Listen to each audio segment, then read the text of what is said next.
Mi gente, pues el evento más esperado, el podcast que se viene, es un podcast extremadamente buenísimo. It's an amazing podcast. There's people, specifically women, who are doing massive noise in the real estate space. She's an amazing individual, and it makes me full of joy that she's a Latina. She's a super amazing individual, full of knowledge, full of game, full of just so much wisdom. I can't wait to introduce you guys to Violet Moran, the one and only, the Queen of Whittier. So let's go, guys. And we're here, super beautiful place. You guys are gonna love it. The story is even better, but the person, that's the charm there. How are you? Oh, hi. So nice to see you. I'm still trying to catch my breath from this place, man. Que ideas las tuyas in the city of Whittier. So amazing. Thank you for having us. Thank you for making yourself available, first of all. I'm really inspired by Latino entrepreneurship. And I'm even more inspired by women entrepreneurs, especially in the background that we come from, Latinos. I'm Mexican, you're Salvadorian, right? Yes. You know, women couldn't do this back then, right? Yes. And even nowadays you find hiccups and, you know, as you're working through all the nuances of women in construction. My dad passed when I was 4. My mom left us in El Salvador. I came to the U.S. when I was 6. When we came to the U.S., we used to live in L.A., rough areas, moved all the time. My mom. So the elementary school I went to, it's in Arlington Heights. It's like literally like in Pico and like 17th or something. Oh, like the hood. Yeah, and well, that's not the hood. Wait until I got to high school. I went to Jordan High School in Watts. Yeah. And we lived in 99 in Compton. Okay. So things didn't come easy. So I think when you're an immigrant and things don't come easy, once you get to the business world, you figure out how to do things. They're not that hard for you if you've had it harder growing up. So for me, I think that my background has helped me a lot to get to where I'm at now. No, and I'm glad you say that, because I always say, you know, my parents brought me undocumented when I was 2 years old as well. Okay. I'm legally blind, and I was a felon at 18, became a father at 20. Okay. So, you know, you get prepared, I would say, through so much endurance for the real world, that us that we're in the sales world, whenever someone rejects us, we don't take it that personal, right? Because it's not about me, right? Yeah, it's not about me, Yeah, right? that's what I tell myself. Or even when people have a bad mood or a bad day and they treat you a certain way, I realize, okay, this is not about me. I had to learn that and not take it personal. Yeah. Yeah. So I mean, you went to high school, Jordan. I actually went to Huntington Park High School, which is not far from Jordan High. Yeah, Alameda is the only thing that divides you guys from Southgate. Yeah. What were your initial career? I would say jobs. How did all this start? Because I'm sure you didn't come with money to own this, right? No, not at all. So I started working when I was 12 years old. Okay. And a lot of Latino families, when you start working in your minor, you start in the swap meets and the flea markets. Yeah. So that's how I started. I remember my ultimate goal at 12 years old was to be able to have enough money to go to the laundromat, because my mom used to give me $3, and that's for her should have been enough for soap, drying, and washing. And I didn't have enough money to dry my clothes. And I hated how your jeans are all messed up because you didn't dry them. And I remember my first goal was, I need to make money so I can dry my clothes. And that's how I started. And I remember I started making $10 a day, setting up for people and selling through the day. And so that's how I started. And I remember I bought my first vans myself, and little by little, that's how I started growing. But when I turned 16, 17, my first official W-2 job was working for Winchell's Donuts in Alhambra. Wow. Yeah. They've been in business for that long. It was that, thank you for calling me old. No. I'm kidding. No, yeah, they have. And I remember I wasn't even of legal age to work. And they didn't ask me, and I didn't say. And so I started working really young. And then in the same shopping center, there's Victoria's Pizza, and I think it's still there. It's an Italian restaurant. And I remember, I have time afterwards, I can go there. So I remember I used to have, between 17 and 19, I had 3 jobs and was going to school. And I was able to buy myself my first little car, and that's how things got started. But I've always been a hard worker. I've been ambitious. I want more. So that's how. So that the Porsche didn't come It wasn't right away. No, it was a Honda Civic. The dream was a Honda Civic it's a Honda at the beginning. Civic, right? Yeah, that was the dream. And I think that's how kind of we all start. But the only thing is that most people focus on what Mrs. Duran has right now. Moran, sorry. What we possess, the flips, and it's all glamorous, right? All this, and we only know kind of the what pain that we go, behind where the it goes in. scenes. But what had to happen through the years in order to get here? So, I haven't had the most perfect life. There's a lot of growth that I've had to do for myself in order to get to where I am now. But some of the growth that I did was a lot of the books, a lot of the self-help books, a lot of therapy. And I've been very open about talking about what I've been through. I'm divorced twice. The first marriage, I was so young, I didn't even know myself, let alone know what I needed in a partner. Mm-hmm. And so that was kind of doomed to fail. The second marriage, that's where I actually thought, this is my marriage. It was for 10 years. And unfortunately, we all grow and people change and feelings change. And he ended up going outside the marriage. So that's where it ended. And that was pretty devastating for me. And so at that point, that's when I started. Right before that happened, I was already on my journey of growth. I was already doing a lot of the self-help books and all that stuff. But once that happened, I think, I went through a depression, and coming out of that, I kind of doubled down even more on self-growth. And I think going through that journey really helped me to be here today, because going through, learning about myself, self-help, therapy, everything, it kind of shifted my mindset to, I've always been ambitious and I always knew how to make money within my economical range. Of course. But I didn't know how to keep it invested and grow it. And in order to do that, I needed all that.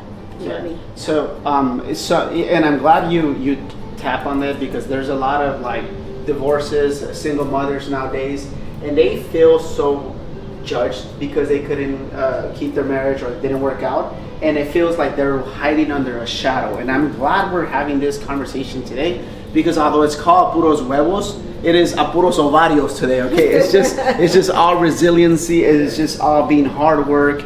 But I'm glad you bring that, because I see so much potential in women, single women, single mothers. But they feel like this might be the unknown, right? And we feel the unknown, because that's not what we're used to. That's not what we know. But I'm glad, obviously, through your 2 separations, you were able to still thrive. Through that growth, I'm big on personal development. I think that's one thing that we have in common. I'm very big. Through that journey, what do you feel? And a lot of people, they're probably devastated. Things are not going in your way right now. Does money solve the problem then, or what helps then? Like, you're in your lows. Mm-hmm. What actually helps? Does money solve the problem? Money solves financial problems. Uh-huh. Money does not solve life problems. Correct. Right? You could still get ill, your children, you still have all the same problems except for the money problems, right?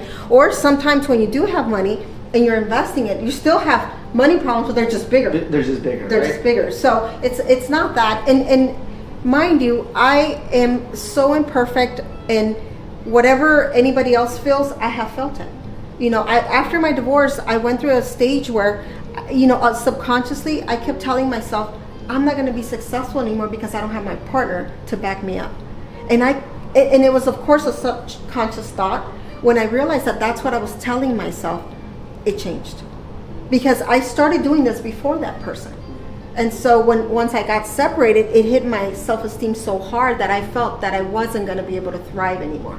But once I got the help, and once I seen what I was telling myself, it all turned around for me. Yeah, because the power of the subconscious mind is so powerful that the more you say it, think it, you'll believe it, right? And as soon as you start changing those thoughts, right, which you had the awareness to notice these thoughts, right? And then that's the thing, though, it was a subconscious thought, because if it was brought up to conscious, I would know better. I can rebuke that thought, right? But because it was subconscious, it took me a long time to figure out that that's what I was telling myself. And once I did, I was like, oh no, I was doing this before I met that person. What's going on here? No, we got to change this. But for 5 years after my divorce, I didn't do much. I wasn't myself for a while. Wow. And so this is why I love talking about this. I don't wear it as a flag that I'm divorced, but the reason why I talk about my divorce is because I think there's a lot of people that could be in the situation. Yeah, absolutely. And that this conversation can help. Right? You don't have to stay there. And not that I didn't go through those self-defeating thoughts or whatever came up for me. We're all human. We all go through it. But it's a matter of educating yourself and getting yourself out. No, I mean, if it would take anybody 3 months instead of the 5 years, right? And stuff like that. So the whole idea is just pay it forward. Single mothers, right? You don't even have to be a single mother. You could just be a person who's probably has that, especially in the Latino communities, our parents, women shouldn't do this, women shouldn't do that. So, she's doing it, she's living it. So tell me, what are some books, since we're big on personal development, that you feel like anybody who's going through this would help them in their situation? I've read so many. It's really hard to pinpoint one because you pick up so many as you go along. But Brene Brown, I don't know if you've heard of Brene Brown. I have not. Okay.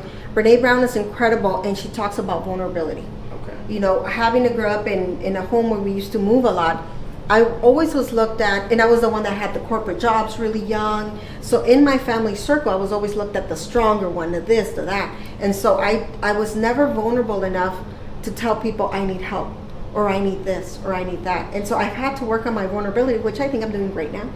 And so I had to work on that side of myself. And I remember my therapist explained this to me: how can people connect to me if I'm not vulnerable? Correct. And that's when I decided to change it, and I decided to tell my story. At this point, I don't care about judgment. Mm-hmm. It's because I know if I can help one person in those situations, I don't care what anybody else says. No, so that's kind of like my mission, to talk about what I've been through, where I've been, where we're going, but what it took to get there. And if I don't say it, if I don't say the good, the bad, and the ugly, then I just think it's hypocritical, because this is not all roses it's not butterflies. And I think that stories really people can relate to, right? Oh, I was either physically abused, mentally abused, my divorce didn't work out, I feel a little shame and stuff like that, and I think that once we can relate, that's why I'm so open about like my felony. I became a father at 20 years old, and it was tough, and I talk about it so much, but through that toughness, it became a great man. Right. And it just made me such a better man. So, and I'm sure you haven't been in real estate since you were 18? No. So, I started, I think, at 23. At 23. I got my first condo at 23, and then that's when that first divorce happened. I moved out, bought a house. After my first house, I took the equity from the house and started putting it into the next house. Into the next house, we had a total of 5 different houses, under our belt during that time. And so, that first run kind of came to an end, 07, 08. Okay. I didn't lose anything to the market, but I lost it some other way. And I've been off and on in real estate the whole time. So were you just investing, or were you an agent? No, I've never been an agent. You're not an agent? I'm not an agent. Why did I feel like you're an agent? Why did I feel like you've been an agent for this long? No, I'm not an agent. I'm an investor.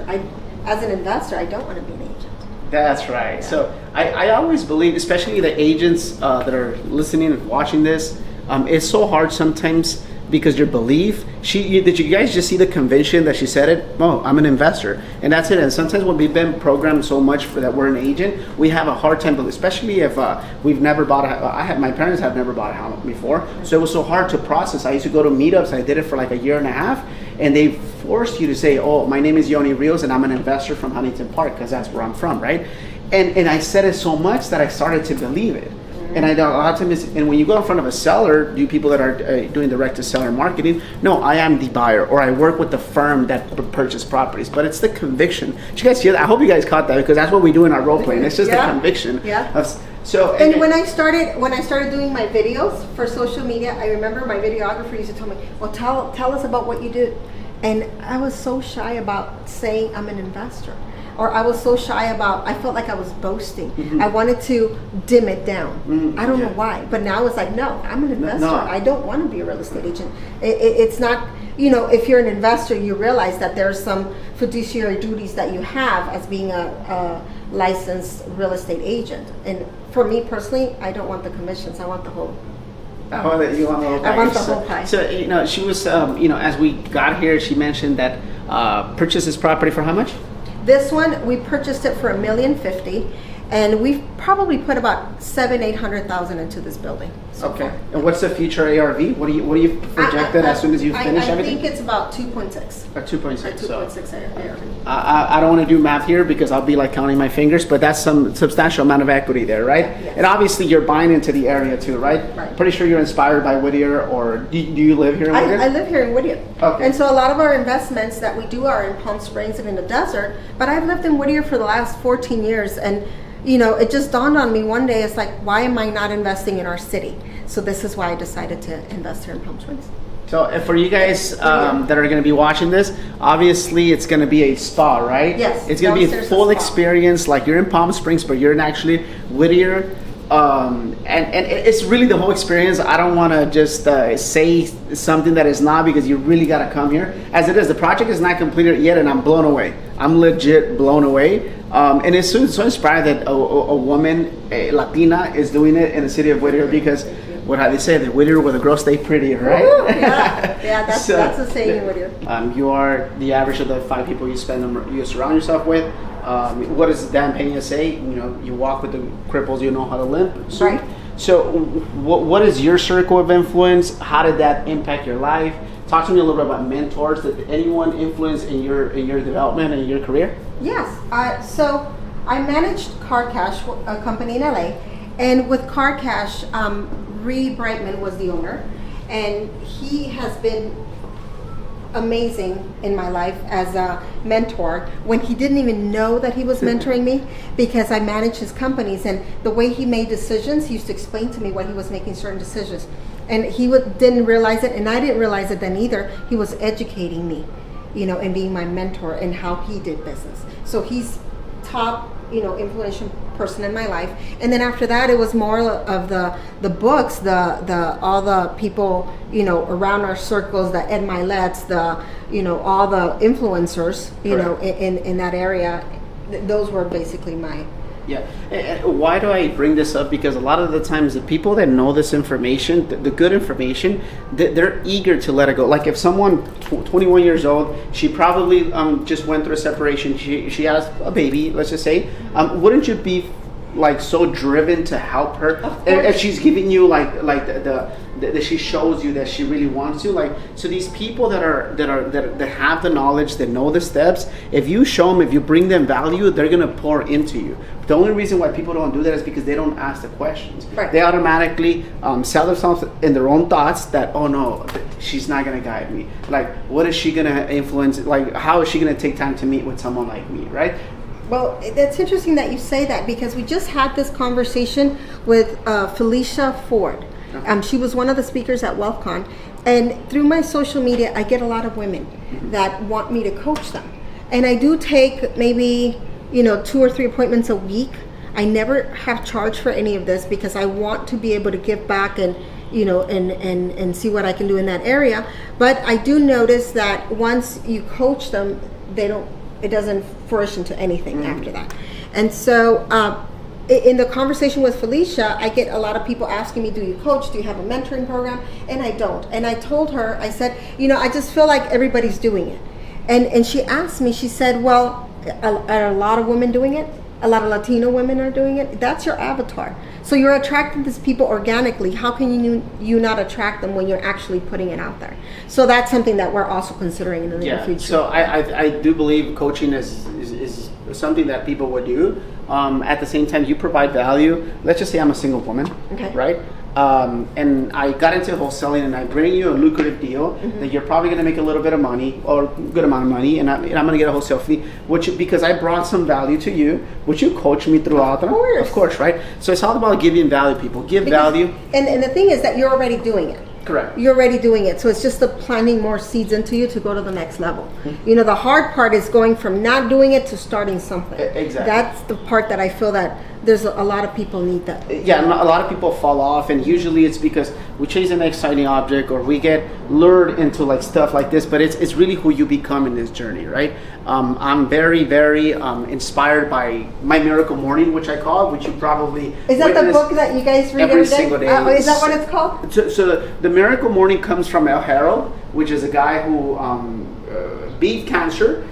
He was on his way from, I believe, college to home, and a drunk driver just hit him like that, and he was in a coma for several months. And now he's like one of the best speakers that I've seen and that I heard, and I am fascinated by his book. So he says that every day, that's why it's called the Miracle Morning. That every day we create miracles. Every day. So our miracle morning that we created through our reading, our workouts, I do a little bit of cold showers, and so on. So every day. So whenever like life gets hard, I'm like, man, at least for me, right? I wake up at 4 a.m. and I go through my home. That's actually hard for doing it for 8 years. Yeah, like just that's hard. So whenever you have an escrow that falls off, like, oh my God, that's not a big deal. It's just an escrow, right? So that's why I call my miracle morning. I don't think I ever said it, but I went through I was engaged. I was so close to getting married, and we had a fallout, which I was at fault. And it was through there because I had another relationship that you break up, and I took a different path the first time, which was drinking, going out, and stuff like that. And I think that's where people really the good and the great, right? Or the average, the people that take that path. And then the second time, once my engagement kind of fell off, I went strictly to the gym every single day for, like a year and a half. Oh, wow. I started reading. That's how the whole Miracle Morning came about. That's when I read. And that's why I'm so inspired by my morning routine. And I want to ask you, do you have a routine that you go by? Because I'm very, very inspired by routines. Yes. So don't call me after 8 o'clock at night because I wake up early every day. At 4 o'clock, I'm up. Rarely, I'm not. Maybe on the weekend, I'll be up at 5:30. But I'm an early riser. And what I love to do is to center myself. That's basically my time. I feel like after 8, 9 o'clock, I give me to everybody else. That's my time. And so usually now I've gotten into the habit is now I'm reading the Bible. Or if not, I'm watching something that's in relation to the Word. Right? Because I'm getting closer and closer to the Lord and to, I'm a believer. And then soon after that, while I'm having my coffee. And then also I've started exercising in the mornings. And, once I'm done with those two things, I kind of like, after your workout, you have this tingly feeling and you're like so bright and everything. Oh, yeah. And things just come to you. I have like this kind of, I'm not meditating, but it's kind of like a meditative state where things just come into line and you're thinking so much more clear and everything's flowing. And after that, I already know what I have to do for my day.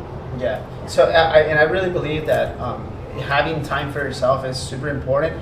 After 8 o'clock, I would assume your phone starts going like crazy. 7:59. 7:59. It just starts going crazy, and I think we're very similar in that way. After 8 in the morning, just everything we go on chaos mode, right? And if you don't have a moment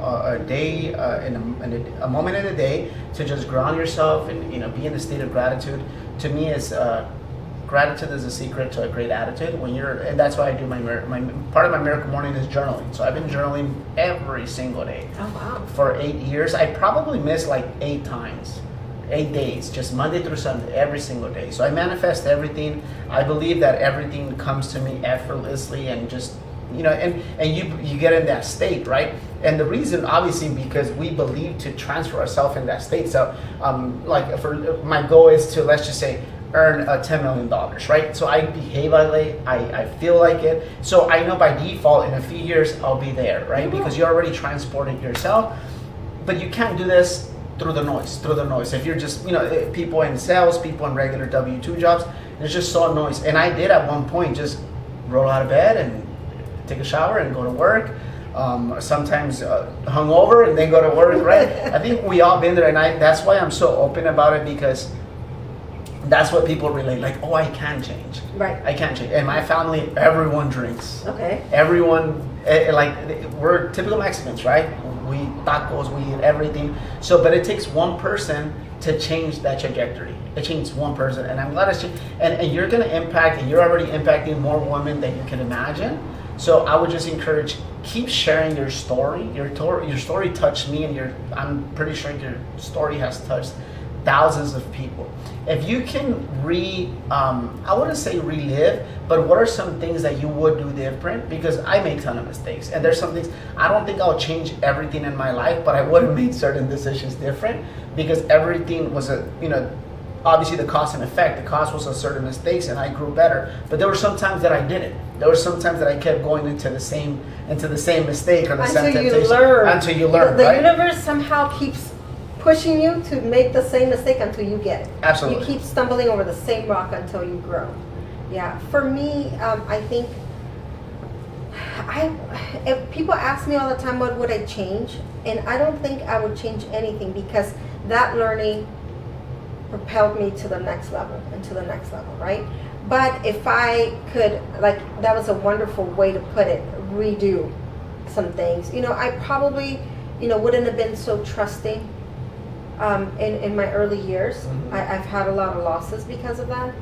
And then I wouldn't have, my son, I love my son, and I realized that, same as you, I had him when I was 20. I got pregnant when I was 19. Okay.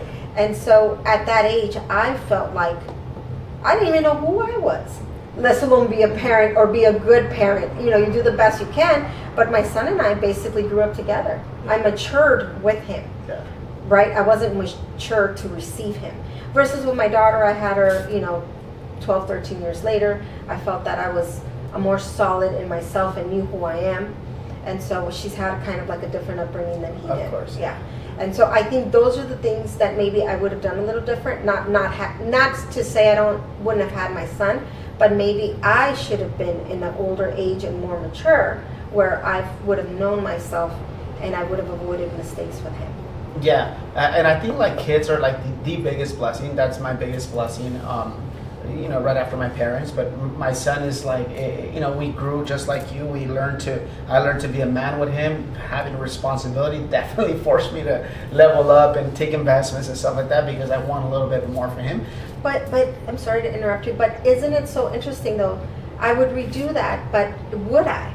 Because that's the reason I became the person that I am now, because I had that responsibility. Yeah. So at least like for me, I obviously, like you said, we wouldn't change it, but what I would do different is that in the early stages of his life, I worked a lot, 12, 14 hours, and and everything's at a price, right? You get everything at a price. So I did scale my business, I did scale, but at a price. I wasn't distant from him, but he grew up in my office, pretty much, right? He grew up. So that's what I'm trying to do now, that spend as much time. My son's already 14 and a half. Okay. So what we got, like 3.5 more years, and then he's I'm showing him how to drive right now. So those are little things that I probably would have done different, that, just, I don't know, just probably spend a little bit. Although he spent a lot of time with me, but I wasn't present with him, if that makes sense, right? Oh, I understand completely. I did the same thing.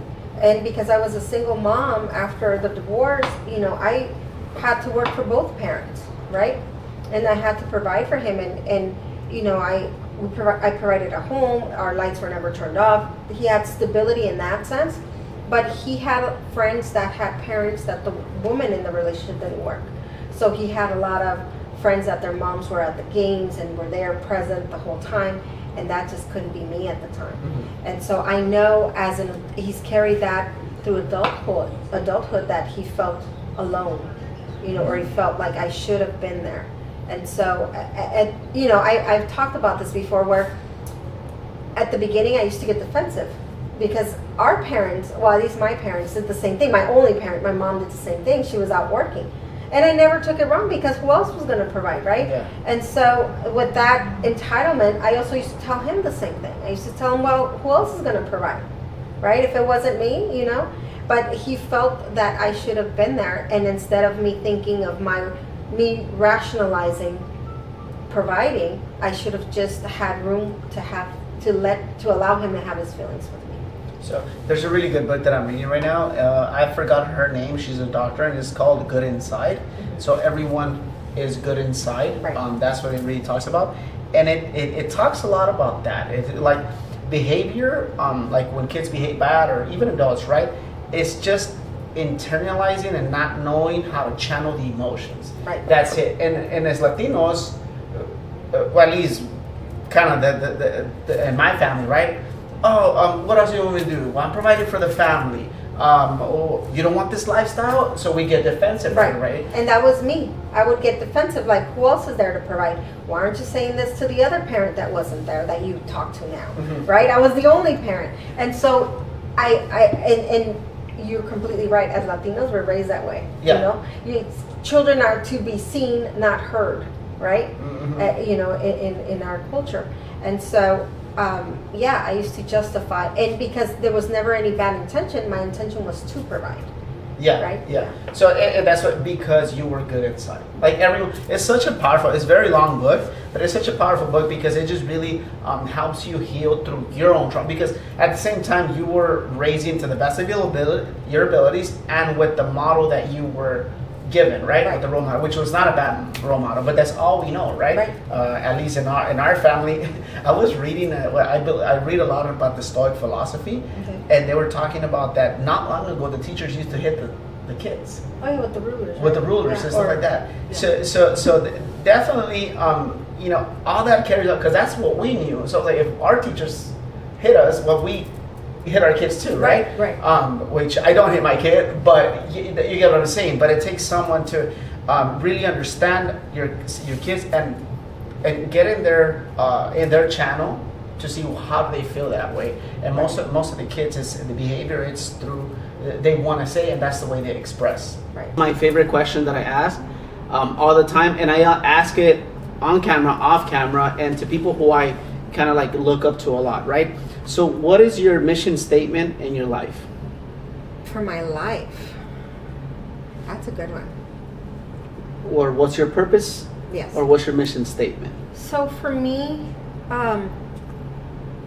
to leave, and it sounds so cliche, right? But for me, it's to leave a legacy. But not just a financial legacy, but more of the moral, the ethics, the teaching that I can bring to my family or the people around me. And as I've grown more into myself, I want to teach a lot of the lessons that I've learned. And so even now, I feel like I'm not pouring enough to my kids. I'm not pouring enough to my family members because I've learned so much.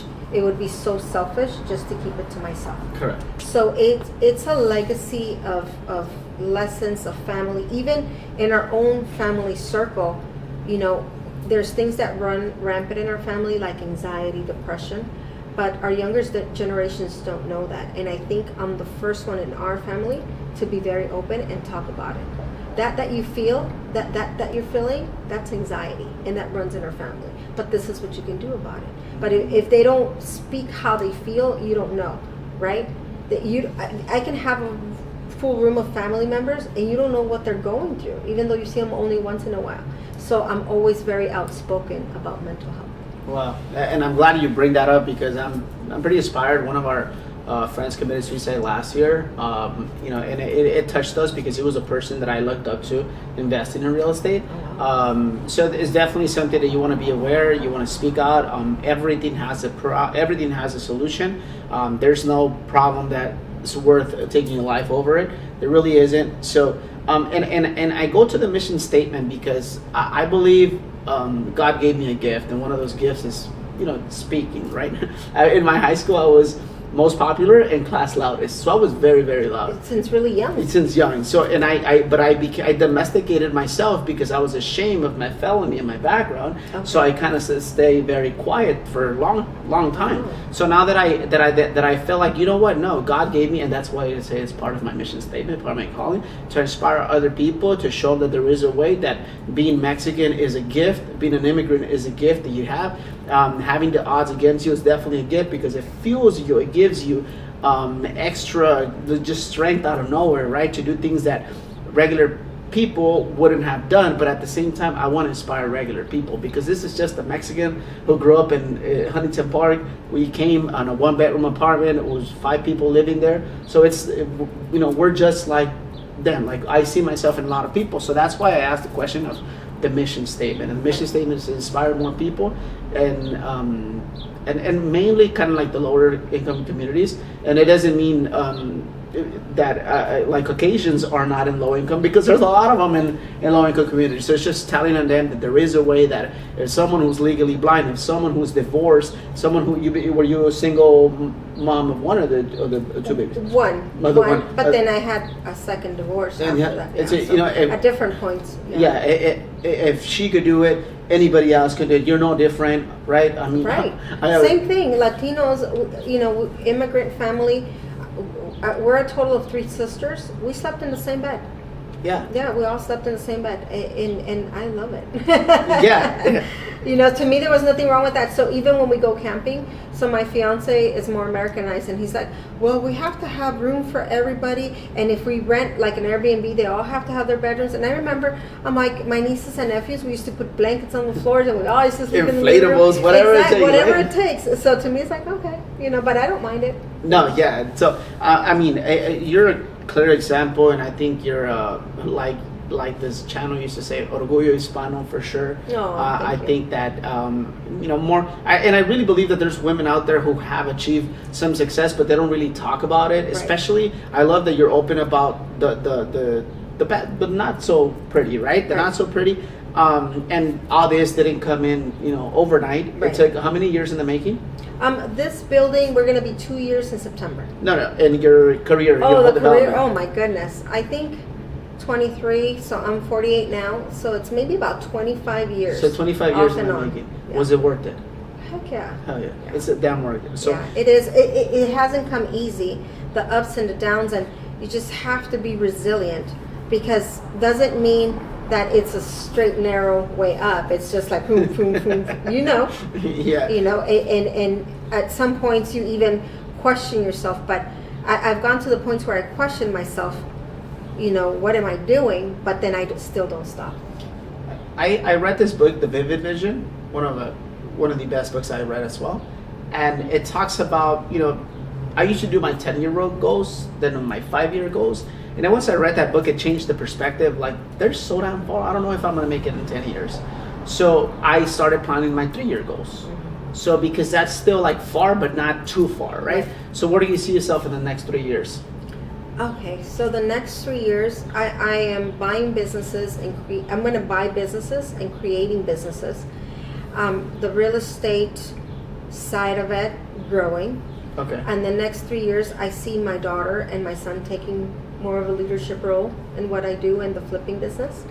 My daughter, the youngest, 17, in her senior year, I'm going to have her flip her first house. Oh, is she a senior now, or she's... No, she's going to start being a senior this June. After June. After September, June, yeah. So September. This upcoming year. Yeah, wow. this upcoming year. Yeah, that's powerful. And she's I see a lot of myself in her. Okay. And she can be a little toughy, but I think she can handle it. And with my son, same thing. I'm he made me a grandma, so I'm looking forward to spending. Oh, your grandma? Oh, nice. Oh my God. Made me a grandma. So he's 28 now. He's gonna be 29, and I see them both growing into this and more businesses. And then also I've mentioned it to some people, but I want to start investing in El Salvador. I think we all do right now, with this president. Yes, exactly. And so, but if I'm traveling more, I'm not here so much. So then I need them to continue to grow this while I'm growing also. There's a really good book that's called Rocket Fuel. Have you read that? No. You should read it because it talks to you. It sounds like you're the innovator. There's the two types in a business. There's the visionary. There's the visionary and the innovator, right? Who's more like a physically there in the business, and who's more the visionary. You're definitely a visionary because you're thinking of I'm buying business, I'm doing this. So definitely I would say that I'm not going to tell you how to raise your kids, but I will give them those books and where do they identify with the most and that's see. A good one. Yeah, because it just really tells you Rocket Fuel. Rocket Fuel. So it just tells you like which kids is more tailored towards a visionary and which one's more to the innovator. Like okay. So I read Steve Jobs' book, which is that was my first audiobook I've ever heard. It's a long one. And that's what got me into audiobooks and educating myself. Yeah. That was the first one for me, just so you know. Oh, I was hooked. It's a good. So for those that don't know, Steve Jobs was the sales guy. Right. And Bosniak was the one who invented the whole thing. But Steve Jobs was like the one like, oh no, let's go sell it here. And Bosnia was like, no, let's give it for free. But that's where you see the both of the personalities. Both of the different personalities. If it wasn't for Steve, they wouldn't have gone to the next level. But if it wasn't for Bosnia, they wouldn't have the had product the product. was in there. Yeah. Exactly. And So I think it's a great book just to see yourself where you're at. And at the beginning, you're probably, when you're venturing your business, you're probably going to take both roles, but definitely you excel a little bit more on one of the roles than the other. Yeah. So when you're not flipping houses and, you know, making these magical spa centers, what do you do for fun? Oh, I'm kidding. So this is a passion of mine. I like design a lot too, but you know, my fun is, even if it's a weekend getaway.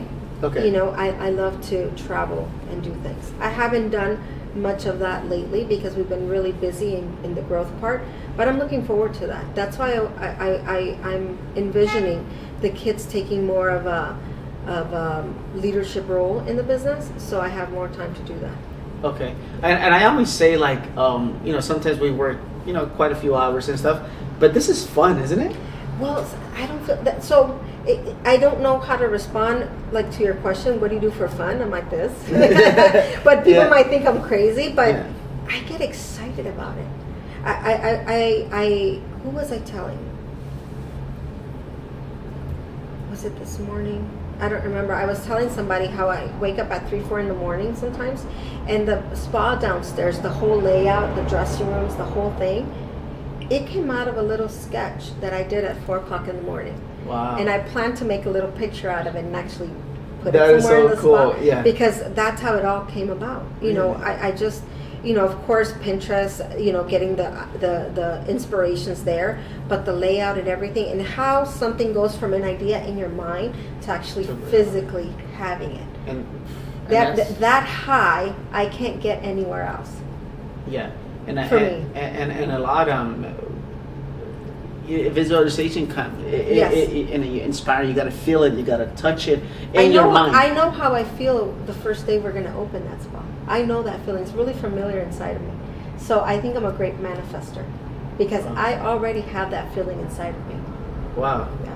That is so beautiful. So you know, I know you're into the flipping space, investing in real estate. And a lot of people who watch us, and a lot of women, how do they get in contact with you? Or first of all, are you still flipping? I am still flipping. I'm doing some big projects in Palm Springs. Oh, you're still doing in Palm Springs. Okay. So where are your markets? And if anybody has any deals, how can they have a hold of you? What are you buying? Where are you buying? So I do luxury market. I do Palm Springs, but I actually want to bring that business is solid, you know, in Palm Springs. I want to actually start doing more deals here locally. I do enjoy the luxury market versus the smaller flips and turn them and burn them. That doesn't go well with my passion. I like the details, you know, and the luxury part of it. So I am looking for luxury deals in these areas, you know, like I'm thinking Whittier, La Habra, Downey, kind of like the centralized area. Yes, okay. And so I like that. And then in Palm Springs, we do a lot of mid-century houses. We buy them in the low 1 million to 1 million for, you know, and I love those areas where we can turn around and sell them for $1,000 a square foot, which is kind of what we specialize. That's the sweet spot, right? Yeah, that's the sweet spot. Yeah. And how can people get a hold of you? Email, Facebook? So through Instagram. Okay. Instagram. So I'm on Instagram. I'm at Miss Violet Moran. Okay. And I also have TikTok. I'm everywhere. I have TikTok. I have LinkedIn. I have YouTube. So it's at Miss Violet Moran. I don't even know how you're not viral yet with all this knowledge that you have. Honestly, you poured a lot into me today. Oh, just thank you. giving me, you know, and I'm very humbled and I'm very honored to, you know, having to do. You're like the first ones that, I don't know if this is a 6 or 7 podcast, but you're the first ones, and I think I definitely got a shortcut into like bringing someone so solid. And I want to fast forward myself in 2 to 3 years, and hopefully you give me another opportunity to do. And once you're like, this is fully on board, this is full on, you know, the experience. So can you? I know people can get a hold of her through Instagram. So tell us a little bit about this building that we're in. Okay, yeah, like I mentioned before, I bought this building September 2022. So this year is going to be 2 years. I bought it for $1,050,000, and what I decided to do with this building is it's a mixed use. Downstairs, it's two commercial setup downstairs, and then I have this apartment up here that we created a vacation rental. We have 2 more apartments in the back, and I've decided to keep the whole building for a business is all kind of entwined together as a vacation rental. We have a courtyard where we're going to have a restaurant / event center that's, that communicates with the spa. And the spa downstairs is going to be pretty amazing. I'm doing something really different that I haven't seen done around here. Every room is themed out. It's old Hollywood, bringing Palm Springs to Whittier kind of theme. And I think, I'll be more than happy to share it with you once, it's completely done. Of course, you can have videos and show that, but once it's completely done, I would love to have you back and have the full experience. Have the full experience. Yeah. No, I'm amazing. And what, what's the intention behind a spa? Is that something, and I asked you a little bit before, but is there something that, is there a meaning to it? Yes. For me personally, I don't like, medicating myself. I don't like take this pill and you'll feel better. So years ago, I started suffering from migraines, headaches. Well, I've had it off and on since I was 13. And that's another story, but I've had it off and on since I was 13, and because of that, doctors offer migraine medication. I don't like taking it, and what I realized for me is that going to massages and getting deep tissue massages and in my head and in my shoulders, that alleviated a lot of the headaches, and it's just maintenance now. And so it was such a realization for me. There's so many people taking all this medication that sometimes might even ruin your internal organs from taking medication, that you can do it holistically. You can do it in a massage type setting and a spa type setting. So I could have picked any business to run downstairs, and this is why I decided to do a spa. Yeah. And I'm inspired, and that just shows you a little bit. I don't think you ever knew. So a lot of people's like, oh, do something, you see yourself. What is it, when you do something that you would do for free, that's when you pursue your passion, but it took you a few years to figure this out, right? Dude, I'm gonna use something that was sort of like an objection, the headaches, right, the migraine, and into something very passionate, and now you're gonna help heal so many other people. Yes. So, and then do it in a fun way. Doing a fun way. Right, and I think that's our fair advantage, that we've been designing things in Palm Springs for so long that we want to bring that into this business, and make it very unique. Yeah. So guys, it just tells you that pursue your passion, and if you don't have it figured out when you're 20, it's okay. It can take a little bit of time, but just have fun with it. I always preach about that. Like, life is not so serious. Have some fun through the whole way, responsibly, of course, right? And you can make this whole journey fun. It's through you become. Would you have imagined at 21 years old or 20 years old that you would be where you are today? No. Well, I've always had a good sense of self, and I knew, I know I have faith in myself. I work really hard, and I don't stop until we hit the goal. So I've had that, but I didn't know how far I would come. I've overseeded what I ever even thought I would. Yeah, I always say that. Similar story. I always felt like I'm pretty good. I could excel in any job. I could excel in it, but I would never thought I would have made it like where we are today. Right. It's not in my wildest dreams, for sure. So again, thank you so much for accepting our invite. We're gonna give probably a little tour on just so we can have clips. Just little shortcut cheat codes, but not the full experience until it's fully launched. Again, I can't stress enough, thank you for making the space available, and I really hope we can just inspire one woman, at least just one woman. If it's more than one, that's awesome, just so they could give people light, give people hope that it is possible. This is regular people. If I pinch her or her, she's not. She's no different than you are out there. She breathes, she eats, she drinks water. So that we're all, it's all just regular people that stay committed, stay inspired. They were very resilient and very, very dedicated and disciplined with their goals. And this is, by the law of compensation, when you just do so much, you'll receive as well. So thank you guys, for you guys that have watched most of the episodes. Keep sharing this episode. Stories like this inspire us and give me more fuel to keep doing it over and over, as it is part of my my calling. Subscribe to the YouTube channel. share it. And we're going to be on all the platforms. So any last words of wisdom that you want to share with the audience? Just don't stop. Just don't stop. Just don't stop. Yeah. So here we go. A Puros Huevos. Thank you guys. Peace. Run a deal. One of the deal scenarios that you bought, and I'm like blown away right now. Can you run the numbers by this deal? Yes. So I was sharing with you, I'm always raising capital because my deals are luxury deals. So I purchased a home, and the down payment for that home was about $800,000. That's what my hard money lender asked me for. I purchased it in January of 2023, which was a slowdown. A lot of the hard money lenders, kind of scaled back and wanted more security. So this is why I'm always raising capital. But that property, we bought it for 2.4. We're putting in about 1.2, but we already have it pre-sold for 5.41. So that's a solid deal. We're actually working on that property now. That sounds like it's $1 million profit plus, right? Yeah. That's crazy. This is what's possible. Guys, this is a Latina woman. Girls, this is Latina woman. She was single. She was, immigrant as well, right? Yes. So this is all possible for everybody, but it takes some time. Stay consistent. Stay inspired. And I hope if you're not inspired by this, I don't really know how to inspire you. ARV would have been about $20 million. The deal was purchase price about 8.9, and the budget was like $6 million. And I was like, whoa, I never even sold a house at $6 million. That's the budget alone. So I was so fascinated looking through everything that they What are they doing? How big was the house? It wasn't that big. It was about 5,000 square feet, 6,000. But Laguna, views, the views, whole thing, yeah. And was it on a hill? Yes.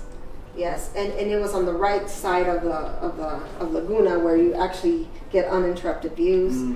And they, of course, there wasn't that much difference in what they did. They just did a lot of the smart systems and all that stuff.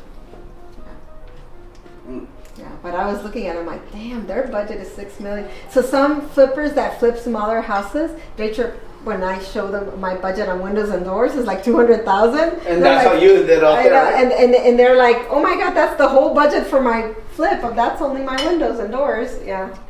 So, yeah. Interesting stuff, huh? But if the numbers penciled out, you would do one in Laguna, right? Heck yeah. Yeah. I actually would love to start flipping in Orange County. I would love to do that coastal, high-end kind of flips.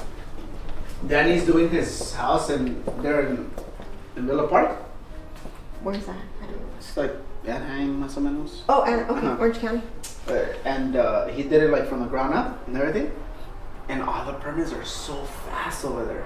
Todo rapidísimo. Plus, he has the right people already working on his architecture and his permits, and so that's always a definite plus. It's so interesting that you bring up Danny, because we were texting just yesterday.